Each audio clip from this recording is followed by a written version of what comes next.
अस्सलामुअलैकुम रहमतुल्लाहि व बरकातुहू।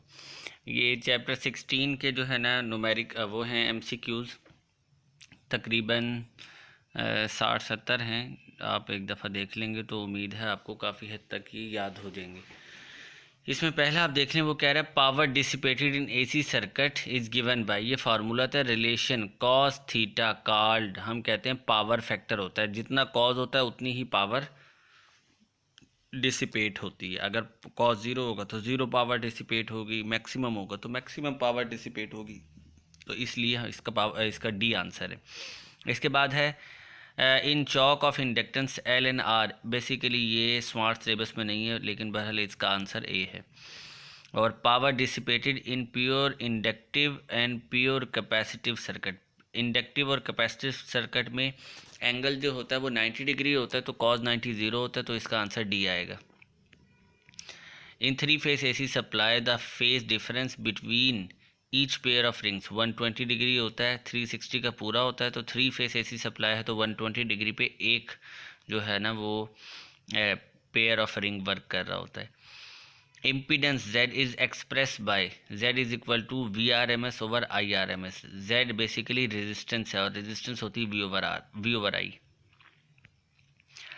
A sinusoidal current has RMS value of 10 ampere, its maximum value 14.14 ampere. ये न्यूमेरिकल के अंदर भी है, शॉर्ट में न्यूमेरिकल, ये शॉर्ट में एक्सरसाइज में है ये वाला MCQs। 7 है the average value of AC over a period which with peak value V0 is zero होता है। एवरेज क्योंकि प्लस और माइनस, प्लस अगर पीक वैल्यू +2 है तो +2, नेगेटिव पीक में -2 आएगा तो उसका एवरेज लेंगे तो 0 आ जाएगा। इसी तरह RMS value of AC supply is 220 volt, its peak value is, ये RMS वैल्यू इतनी होती तो पीक वैल्यू 311 होगी। ये आप कैलकुलेट करके इसका आंसर, इसका फार्मूला लगा सकते हैं। अच्छा, इसके बाद इसमें नौवें के अंदर है इन इंडक्टर वोल्टेज, ये होता है lag current by 90 degree. High frequency radio wave is called carrier wave. ये स्मार्ट सिलेबस के अंदर नहीं है। इसके बाद इसने कहा है एन इंडक्टर में store energy in its magnetic field. Frequency जो है वो पाकिस्तान के अंदर 50 हर्ट्ज़ होती है।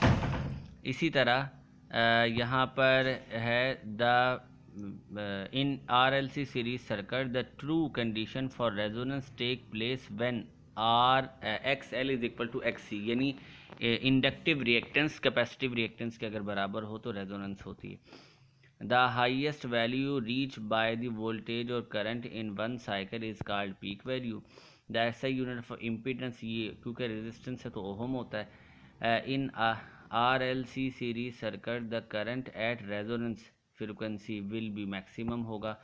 The formula for resonance frequency, ये देख लें आपके पास बी आंसर है। ये हमने कैलकुलेट भी किया हुआ है जब हम लॉन्ग क्वेश्चन पढ़ रहे थे, यानी XL is equal to XC लगाएं, दोनों की वैल्यूज़ पुट करें तो F आपके पास यही आएगा 1/2 pi square root LC।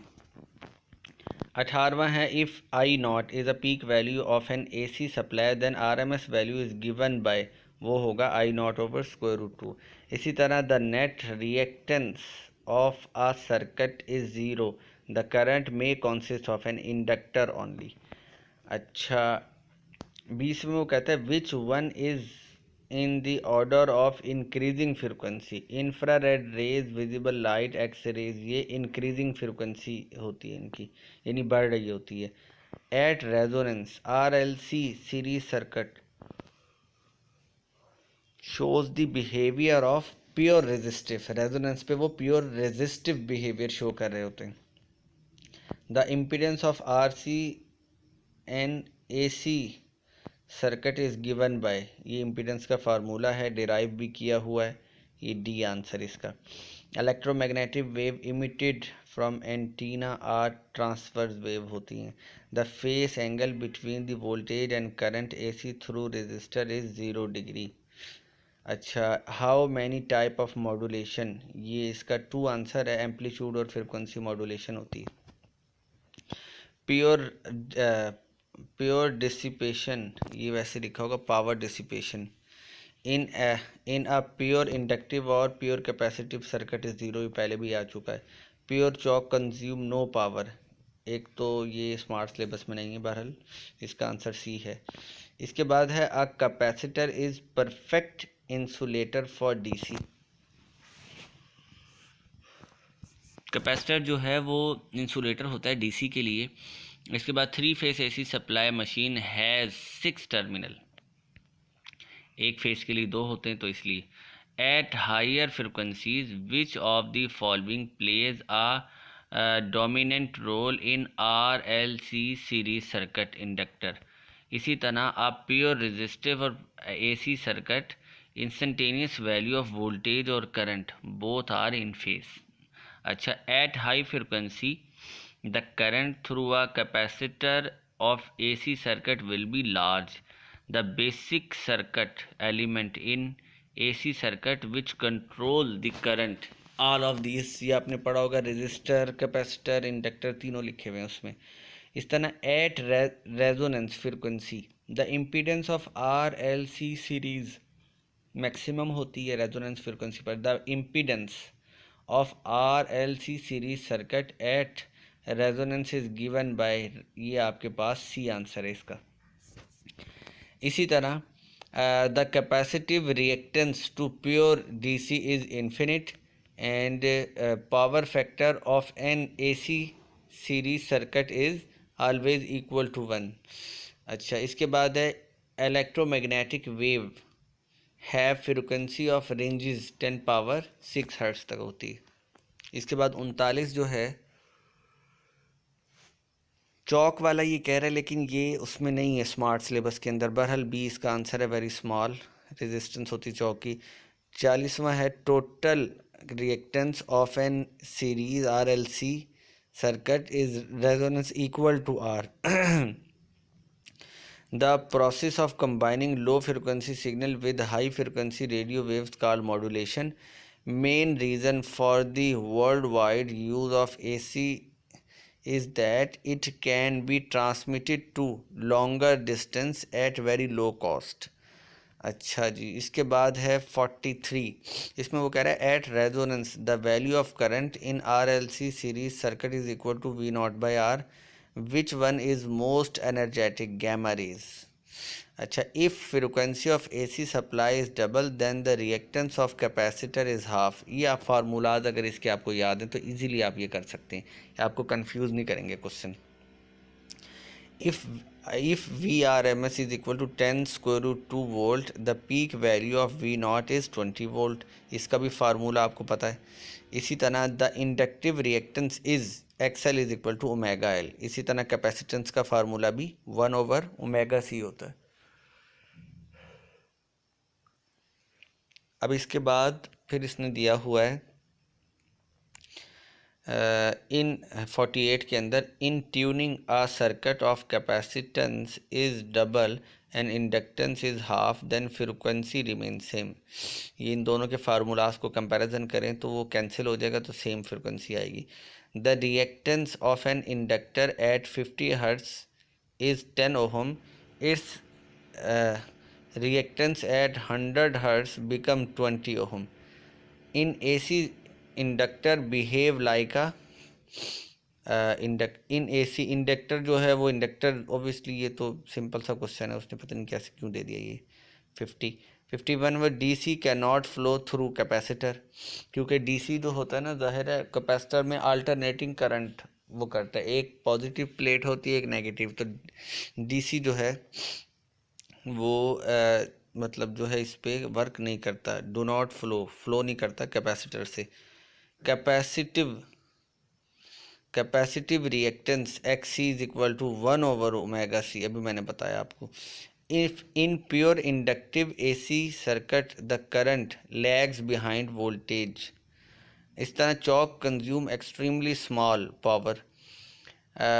The velocity of an oscillating charge as it moves to and fro along wire is constant। velocity of oscillating charge ये constant होती है। टू एंड फ्रो में। इसके बाद वो कहते हैं the peak value of AC source is 20 ampere, RMS value 14.2 ampere. इसका आंसर आएगा।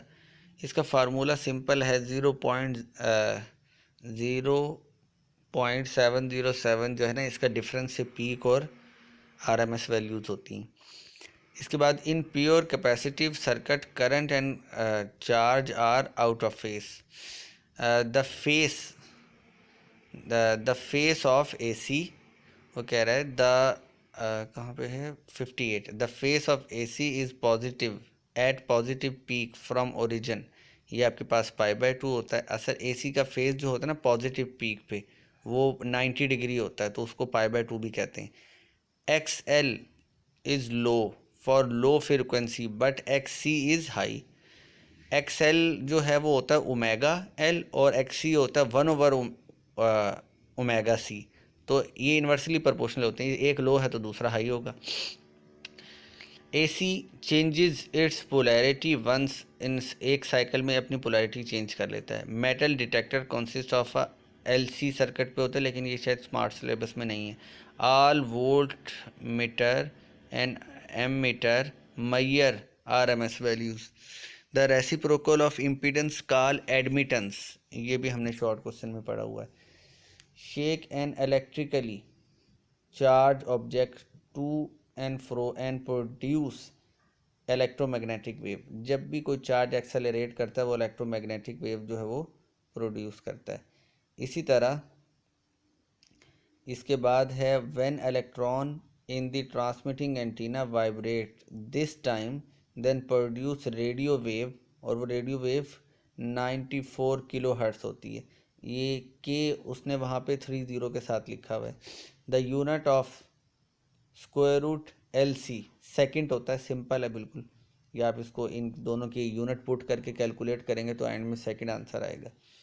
Inductive reactance is directly proportional to both A and C, यानी इंडक्टेंस और फ्रिक्वेंसी। ऐसा यूनिट ऑफ रिएक्टेंस ओहम होता है। रिएक्टेंस बेसिकली ये रेजिस्टेंस होती हैं, तो इसलिए हम इसको यूनिट ओहम में लेते हैं। तो ये 16वें चैप्टर के जो है ना MCQs थे। बाकी अब तैयारी करें आप लोग।